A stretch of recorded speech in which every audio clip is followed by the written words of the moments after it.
Last day here at the refinery, finally wrapping this project up. Should have taken us 2 weeks, but these guys are strict. A lot of issues that came up while doing this project, which I mean, it's fine, you know, there's issues on every project, but this one was a little bit off the top. So a little bit of background on how I got this project, just really quick. There's a company that's doing a pipeline for this refinery, and they needed a landscaper to do this front landscape. So that's where I came in. I came in one day, met with the project manager from the company that's doing the pipeline, gave me the blueprints. I looked at everything, asked a few questions, you know, here and there. Sent him a bid the same day. That's big. That's big. Sent him the bid the same day. Got the project a few days later. Awarded the contract. We started demoing. You know, it was pretty simple. But these refinery people are strict. You need gloves, glasses, masks, and in some cases hard hats, which is called PPE. So we started going. You know, everything's going smooth. We're getting the irrigation system in. Get the valves in. We go to turn them on. There's no pressure at all, and there was pressure before. So we had to swap out this whole manifold, which is right here. I'll show you. So this right here is what was giving us issues for the irrigation.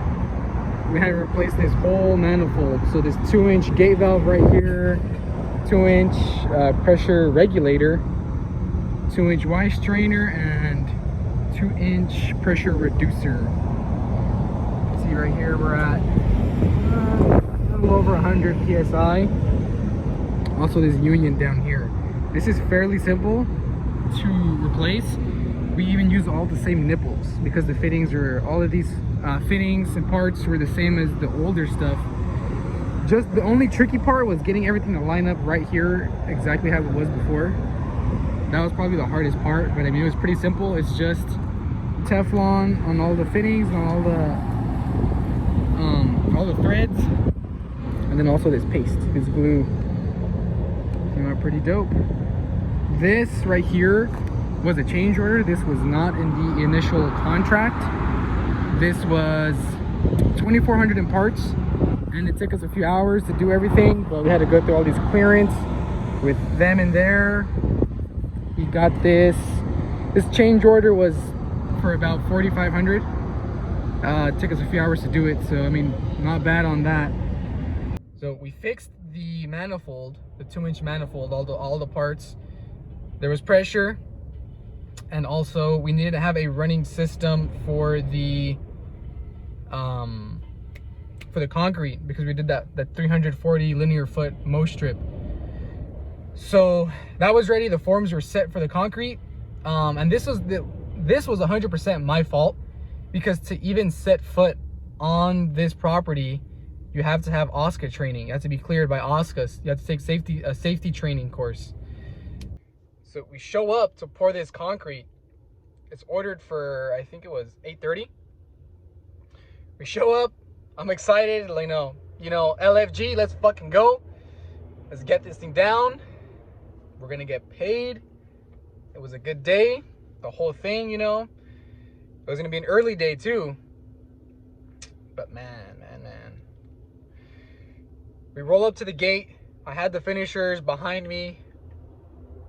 Called in so they can let us in the property. And they're like, who are all these new guys that are coming behind you? I'm like, oh, these are the finishers, the concrete finishers. You know, we need an extra 4 guys for the concrete aside from my guys that are here on a daily basis. Okay, we need their OSCA clearance. And that's where I'm like, what do you mean? What do you mean they need OSCA? But that was 100% my fault. I was stupid. I should have known. But that right there cost me 3,500. Gone. Vanished. Like that. Because I was stupid. For that only reason. Because I was stupid.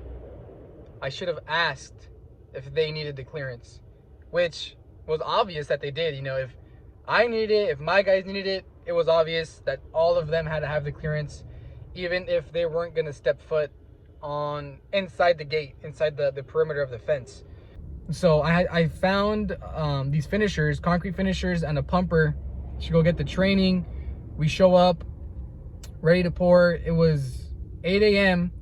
The concrete pump posts up over here. I'll show you right now. This lady, we had cones set up everywhere. This lady hauled ass around a semi truck and sees our cones and brakes. She's not stopping. Like her tires locked up. She's sliding. Boom! Right into the back of the pump. And luckily the pumper was inside his truck. He did get stiffness in his neck, but he came out. Well, I was standing somewhere over here and I heard it, and I rushed over there, and he's like, man, I don't think I can pump, you know, my back hurts, my pump might be broken. And now I'm like, shit, I gotta find, if this guy's okay to pump, I gotta find someone to bring me a pump so he can operate it. So really quick, I called my buddy. My buddy was ready to come, but the pumper tried his pump. It worked fine. He was good at pump. So we're like, okay, cool. That was around 8:30. The concrete truck was supposed to show up at 9. It didn't get here till 11 a.m. 2 whole hours late. So that was a whole 2 hours of just stress of, you know, when is this getting here? Is it even gonna come? Making all these phone calls, bugging the concrete guys. You know, they kept telling me 10 minutes, 10 minutes, 10 minutes. The concrete shows up, it's fine, it's not hot. They were just really behind schedule. Concrete was good. We laid it down. 2 of the finishers sucked. These guys were trash. I couldn't have my regular guys here because some of them didn't pass the test at Oscar, so they didn't get cleared. So I didn't have the guys I always have. So 2 of the guys sucked, and the concrete was close to drying up on us. I think if me and one of my masons that I have full time with me didn't jump in, that concrete would have blown up. It would have blown up on us. We were close. We got it done though. It turned out really good. The pour turned out really well after we jumped in. You just gotta stay tough and just keep pushing through no matter what gets thrown at you. The universe constantly tests you, no matter in personal, business, you know, the universe is always going to test you. And it's up to you how you're going to react to it. If you're going to, you know, moan and be this little crybaby about, oh, my life is sad. There's a saying that it's not what happens to you in life, it's how you interpret what happens to you. So you got to take the good out of everything. Even if it's bad, it can be the worst thing possible. You got to take the good out of it. You know, the whole concrete thing, it's whatever. You know, that was my fault. I take 100% responsibility for that whole concrete situation. But what I learned from it was that you got to be anal with every detail on your projects. Every detail. I already am. I'm really anal with everything, but now I'm even more anal, especially with my guys, and more as in that there has to be complete transparency,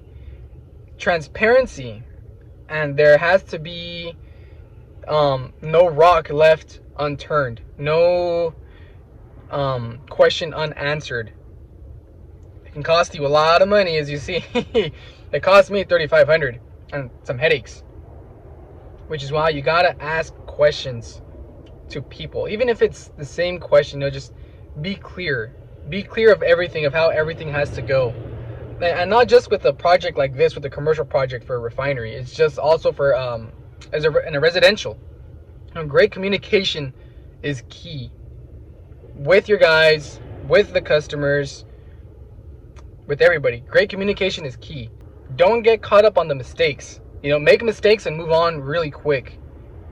You learn, mistakes are signs that you're learning and that you're growing, but don't get hung up on them. Don't let them dictate the future. You You know, if you're gonna get fucked quick, and then move on. Okay. So yeah, cool. If you guys like these kind of videos, let me know. I can post more stuff like this, more on the behind the scenes kind of stuff. Just keep on pushing. Literally, if there's anything to take from this video, is you're gonna make mistakes. If you're gonna make mistakes, make them quick and grow. And just don't be a crybaby. Don't be a little bitch.